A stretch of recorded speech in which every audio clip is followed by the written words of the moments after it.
नमस्कार, मी पंजाब डक. मी माझ्या सोयाबीनच्या शेतामध्ये आणि या ठिकाणून आज आहे 9 जुलै 2026. आजपासून शेतकऱ्याला एक अंदाज देणार आहे. कारण की महाराष्ट्रामध्ये आतापर्यंत पावसानं खूप धुमाकूळ घाले. काही ठिकाणी अति मुसळधार पाऊस पडला, पूर परिस्थिती निर्माण झाली. तेव्हा आता राज्यातली परिस्थिती काय राहणार आहे?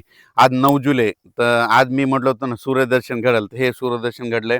आणि राज्यात मात्र आता आणखीन उद्याचे दिवस फक्त विखुरलेल्या स्वरूपाचं नाशिक जिल्हा आणि उत्तर महाराष्ट्राकडे नंदुरबार, धुळे, जळगाव तिकडं तुरळक ठिकाणी आज पाऊस पडणार आहे म्हणून हे अंदाज लक्षात यायचा. पण राज्यात मात्र उद्यापासून पावसाचा जोर ओसरणार आहे. 11 तारखेला एकदम संपूर्ण पाऊस राज्यातला ओसरला दिसेल. मुंबईचा देखील पावसाचा जोर ओसरणार आहे, पुण्याकडला ओसरणार आहे, नाशिकचा ओसरणार आहे, कोकणपट्टी घाटमाथ्यावरचा देखील 2 दिवसानंतर ते देखील जोर ओसरणार आहे. आता खूप काही मोठा पाऊस पडणार नाही. उद्या 11 जुलैपासून राज्यात चांगलं सूर्यदर्शन होणार आहे आणि हवामान कोरडं राहणार आहे म्हणून हा अंदाज महाराष्ट्रातल्या सर्व शेतकऱ्यांना लक्षात द्यायचा. त्याच्यानंतर राज्यामध्ये बऱ्याच भागामध्ये हा पाऊस झाला आणि त्याच्यामध्ये देखील आणखीन काही भाग वंचित आहे. तर त्या शेतकऱ्याला सांगू इच्छितो की राज्यामध्ये आता परत पाऊस कधी येणार आहे, तर काय होणार आहे, 15 जुलैच्या नंतर, 15, 16, 17 जुलैच्या नंतर राज्यात पुन्हा थोडाच मध्ये विखुरलेल्या स्वरूपाचा सगळीकडे पडणार नाही. फक्त ते पाऊस काय होणार आहे, जे वंचित जिल्हे आहेत, एक नांदेड जिल्हा झालं, काही भाग लातूर जिल्हा, धाराशिव जिल्हा, सोलापूर जिल्हा आणि बीड जिल्ह्याचा, त्या भागामध्ये काय होणार आहे, म्हणजे 15, 16, 17 जुलैच्या दरम्यान तुरळक ठिकाणी भाग बदलत त्या 2-3 जिल्ह्यामध्ये एक पावसाची हजेरी असणार आहे म्हणून हा अंदाज लक्षात. महाराष्ट्रात देखील विखुरलेल्या स्वरूपाचाच 15, 16, 17ला थोडाफार पाऊस येणार आहे. सगळीकडे पडणार नाही, फक्त स्थानिक वातावरण तयार होऊन ते पाऊस पडेल म्हणून हे अंदाज शेतकऱ्यांना लक्षात द्यायचा. त्याच्यानंतर राज्यात आणखीन परत चांगला असा जसा आता मागं अतिवृष्टी ढगफुटी झाली तसा पावसाला आणखीन आता न जुलैचा शेवटच्या आठवड्यापर्यंत आता वाट बघावी लागणार आहे म्हणून हे अंदाज लक्षात यायचा. आता ज्यांच्याकडं सोयाबीन असेल तर त्यांनी काय करायचं, आता जमिनीमध्ये ओल भरपूर आहे, 10-12 दिवस झाले असेल तर तुम्ही तुमचं तणनाशक फवारू शकता, कीटकनाशकाच्या फवारणी करू शकता, डवरणी वखरणी करू शकता म्हणून शेतीची कामे करून घ्यावी. पण राज्यात मात्र आता मुंबईकरांना आता या पावसापासून सुटका भेटणार आहे. म्हणजे तिकडं देखील उद्यापासून एकदम हवामान कोरडं होणार आहे म्हणून मुंबईकरांसाठी आनंदाची बातमी, नाशिक जिल्ह्यासाठी आनंदाची बातमी, पुणे जिल्हा, घाटमाथा, कोल्हापूर जिल्हा तिकडे देखील आता परत पूर काय वाढणार नाही म्हणून त्यांच्यासाठी देखील आनंदाची बातमी. हे जे लो प्रेशर होतं, हे लो प्रेशर गुजरातकडे जाणार आहे. गुजरातमधून काय होणार आहे, इंदोर मध्य प्रदेशकडे जाणार आहे. मध्य प्रदेशकडून काय होणार आहे, उत्तर प्रदेशकडे जाणार आहे. उत्तर प्रदेशकडून इकडं नेपाळ ह्या तिकडं जाईल आणि तिकडं स्थिरावं. पण त्याला स्थिरावायला आणखीन 4 दिवस लागतात.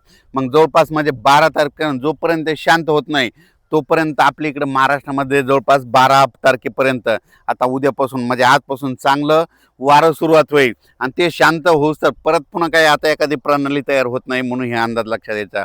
म्हणजे आता राज्यात मात्र उद्या 11 तारखेपासून सगळीकडं चांगलं हवामान कोरडं राहणार आहे म्हणून हे अंदाज लक्षात द्यायचा. फक्त 15, 16, 17च्या दरम्यान परत एकदा पावसाळी वातावरण तयार होईल, पण तो इतका पाऊस असा जोराचा पडणार नाही, फक्त तुरळक भागातच म्हणजे विखुरलेल्या स्वरूपाचा ते असणार आहे म्हणून हे अंदाज लक्षात द्यायचा. चांगल्या पावसासाठी जुलैच्या शेवटच्या आठवड्यापर्यंत वाट पाहावी लागणार आहे म्हणून हे अंदाज देखील सर्व शेतकऱ्यांनी लक्षात घ्यावा.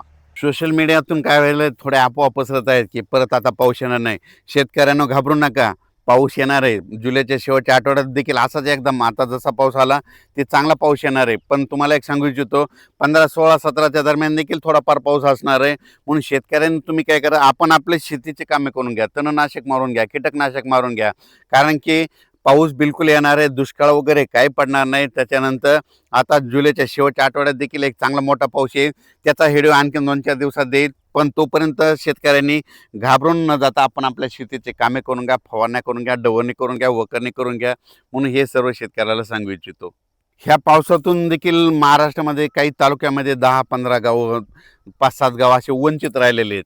सोलापूर जिल्ह्यातले, लातूर जिल्ह्यातले, बीड जिल्ह्यातले, तिकडं नांदेड जिल्ह्यातले, परभणी जिल्ह्यातले, पालम ह्या परिसरातले त्या भागातल्या शेतकऱ्याला सांगू इच्छितो, आज देखील म्हणजे आज किती, आज 9 जुलै, 10 आणि 11 ह्या 3 दिवसात देखील काय होणार आहे, विखुरलेल्या स्वरूपाचा पाऊस पडणं तुम्हाला पडू शकतो म्हणून हे अंदाज लक्षात घ्यायचा. आणि याच्यातून तुम्ही जरी वंचित राहिले तर परत पुन्हा काय होणार आहे, 15, 16, 17च्या दरम्यान एकदा थोडाफार पाऊस येणार आहे. ते मात्र ते पडून जाईल म्हणून शेतकऱ्यांनी हे देखील अंदाज लक्षात.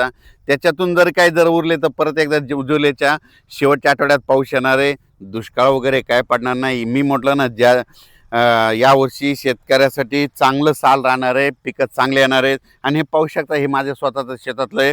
अचानक हे म्हणजे 30 जूनची पेरणी केलेली, अचानक कंप्लीट 10 दिवसाचं सोयाबीन आहे. आणि असंच पीक आहे सगळ्या शेतकऱ्याचं आमच्या भागातले, म्हणून हे लक्षात घ्यायचं. परत एकदा काय होईल, पुन्हा जुलैच्या शेवटच्या आठवड्यात परत एकदा काय होईल, बंगालच्या खाडीमध्ये परत तिकडे काय होईल, भुवनेश्वर आणि चेन्नईच्या दरम्यान परत एखादं चक्रवादळ तयार होईल आणि ते पाऊस इकडे येईल. आपल्या महाराष्ट्राला यावर्षी काय होणार आहे, काही अर्ध्या भागाला पुरेपूर पाऊस येणार आहे. आणि मुंबईकडे काय होणार का, याच्यापर्यंत अहिल्यानगरपर्यंत अरबी समुद्राचा पाऊस येणार आहे. हे मग आपल्याला खालून पाऊस पुरेपूर येत असल्यामुळं यावर्षी चांगला पाऊस पडणार आहे. शेतकऱ्यांनी घाबरून न जाता आपण आपल्या पेरणीचं आपलं तयारी ठेवावं. पिकाचं संरक्षण करण्याची काळजी घेणे सगळ्यात महत्त्वाचं गरजेचं आहे. करायला विनंती, आपण आपलं कामं करत राहायचं. पावसाचं कामं करत राहतं म्हणून आपण आपल्या शेतीचे कामे करत राहावे. धन्यवाद.